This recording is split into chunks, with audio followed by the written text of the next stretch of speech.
দর্শকবিন্দু দেখুন, ডক্টর ইন্দ্রনীল সাহার এই পোস্ট। তিনি লিখেছেন, বিইউইটি ইউনিভার্সিটি প্রবেশপথে ভারতীয় জাতীয় পতাকা বিছিয়ে রাখা, চেম্বারে আপাতত বন্ধ রাখছি বাংলাদেশি রুগী দেখা, আগে দেশ পরে রোজগার। তার এই পোস্টে আমি স্যালুট জানাই।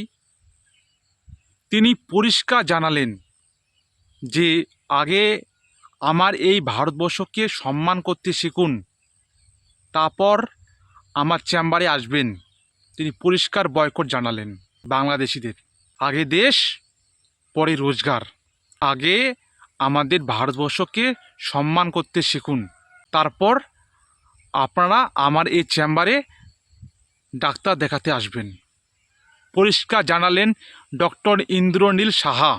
বাংলাদেশ এটা ঠিক নয়। আমার দেশের জাতীয় পতাকাকে অসম্মান করার তীব্র নিন্দা জানাচ্ছি। যারা খারাপ তাদের বিরুদ্ধে প্রতিবাদ করুন, কিন্তু এইভাবে আমার দেশের জাতীয় পতাকাকে অসম্মান করার অধিকার আপনাদের কে দিয়েছে? এটা কোনো দলের পতাকা নয়, এটা প্রতিটি ভারতবাসীর অহংকার। স্যালুট আমার ভারতীয় জাতীয় পতাকাকে। বাংলাদেশ, আপনারা কিন্তু সীমা লঙ্ঘন করছেন। বেশি বাড়াবাড়ি কিন্তু ভালো নয়। আমি গর্বিত যে আমি ভারতবাসী, কারণ ভারত অন্য কোনো দেশকে, তাদের দেশের পতাকা, তাদের দেশকে অসম্মান করতে শেখায় না। তাই আমি গর্বিত যে আমি ভারতবাসী।